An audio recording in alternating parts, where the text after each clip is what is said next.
Once again खुदावंद का शुक्र अदा करते हैं कि आज हम फिर उसकी बारगाह में उसकी बादशाही की बातें सुनने के लिए हाजिर हैं।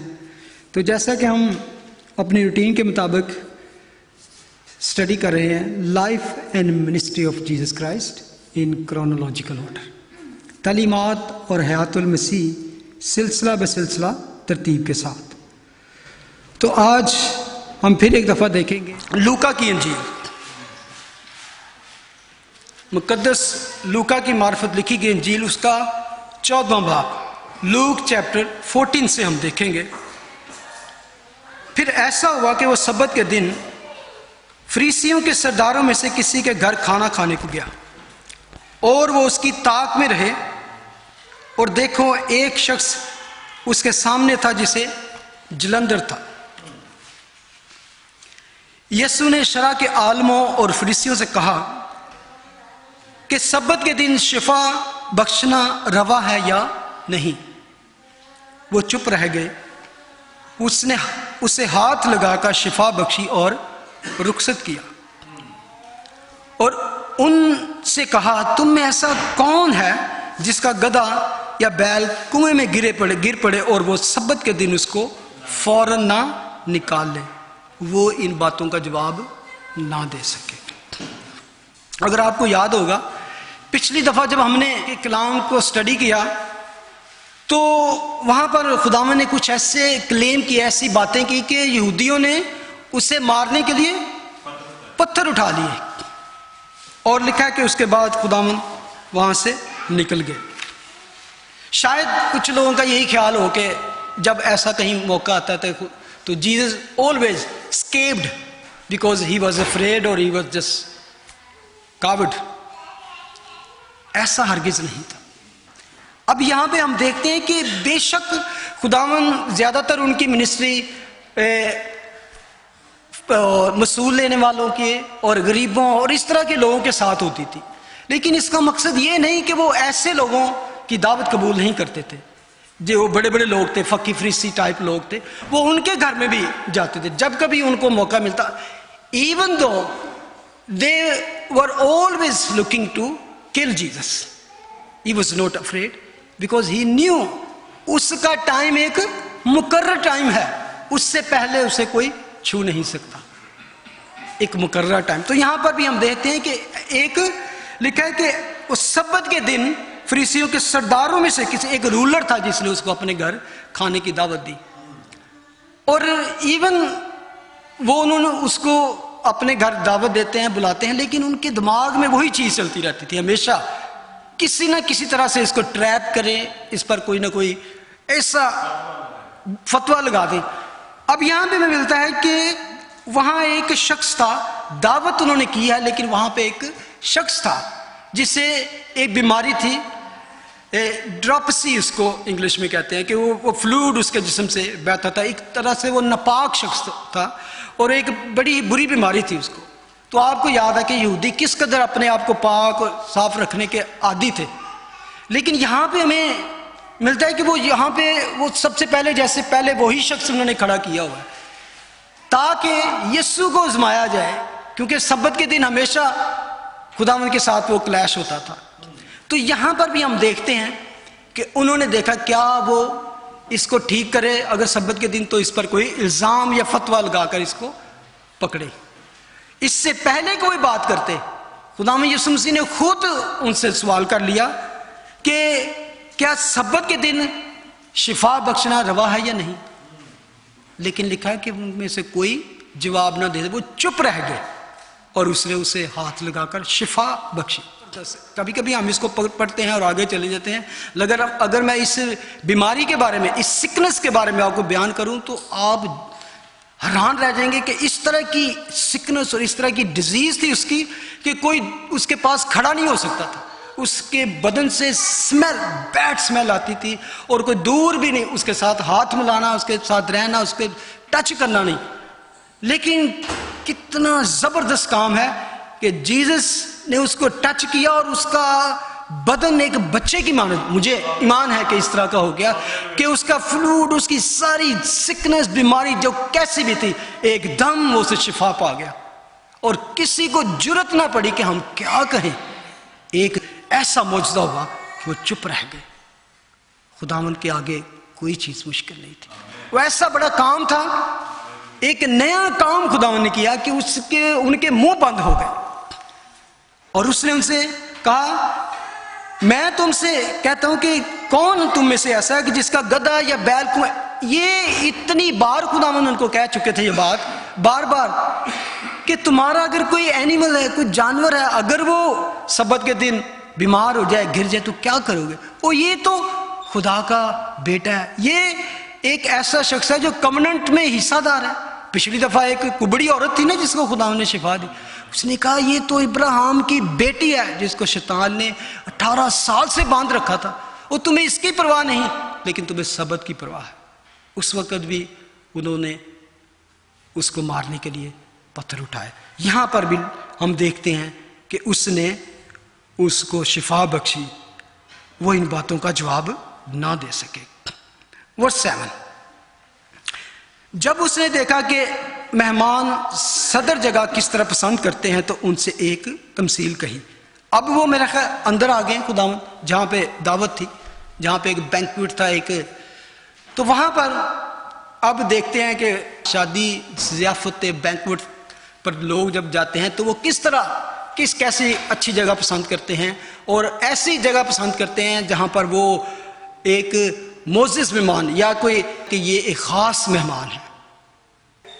अब अगर हम शुरू में देखें तो लिखा है कि वो उसको उसकी ताक में थे, दे वर लुकिंग हिम क्लोजली, कि पकड़े कोई ऐसी बात। उन सब की फकी फरीसियों की नज़र यीशु पर थी, लेकिन खुदावंद यीशु मसीह की भी नज़र उन पर थी, वो भी देख रहे थे कि ये क्या करते हैं।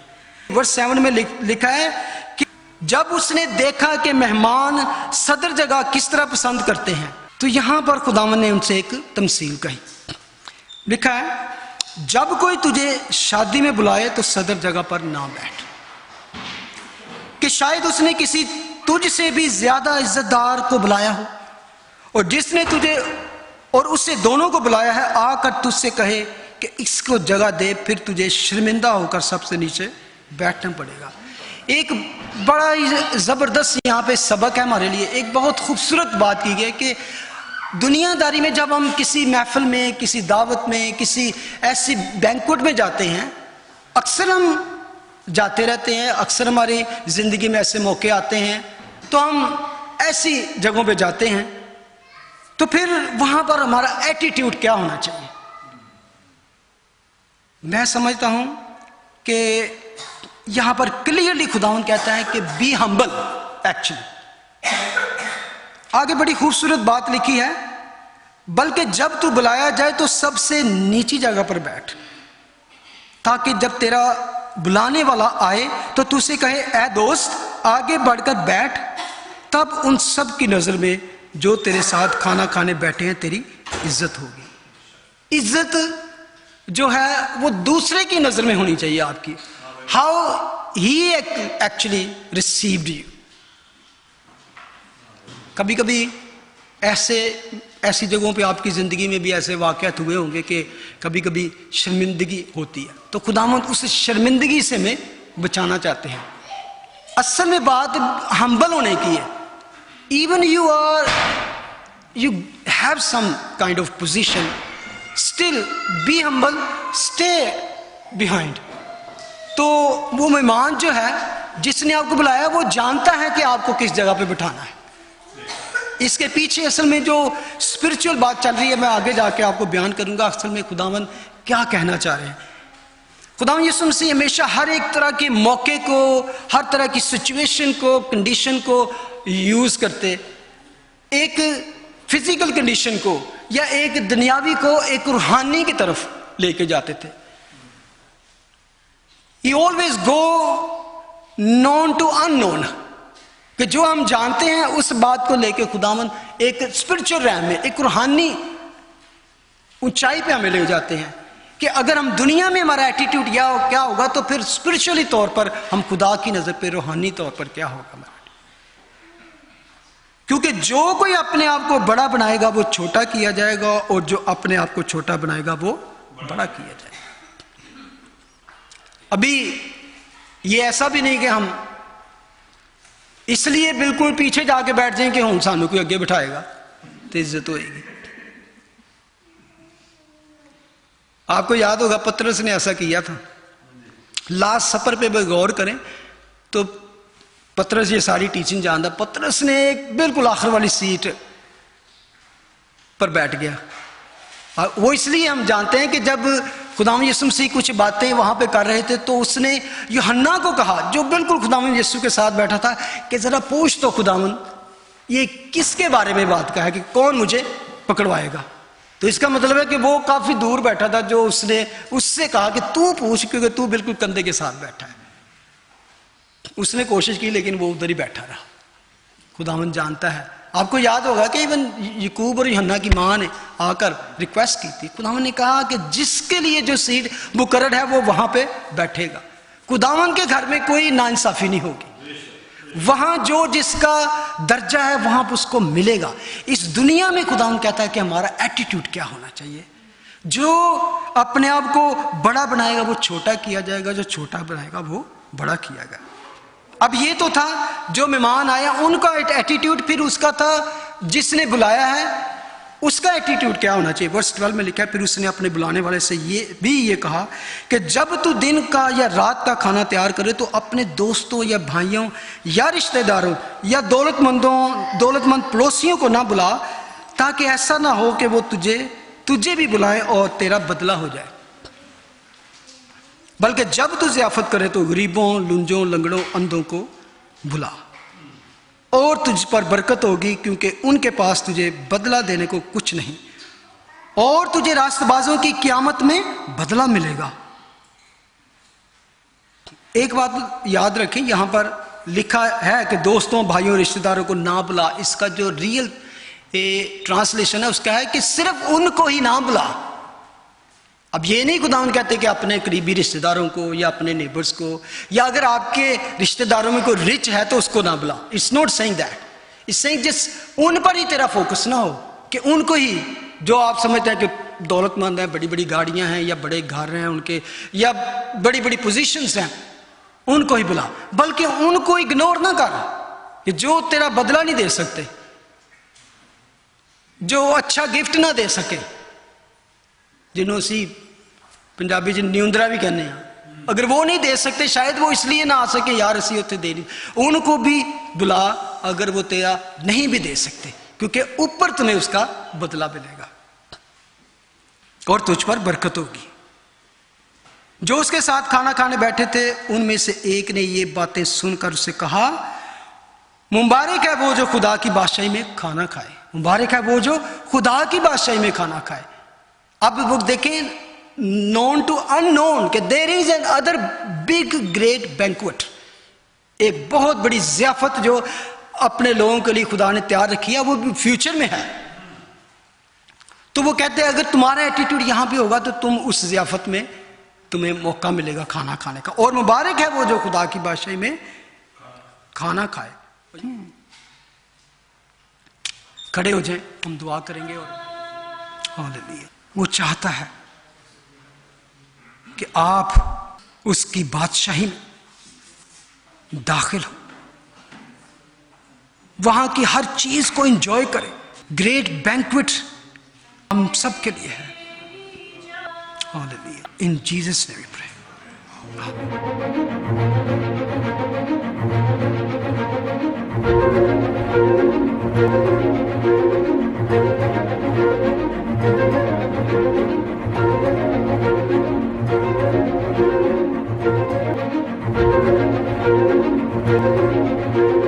Thank you.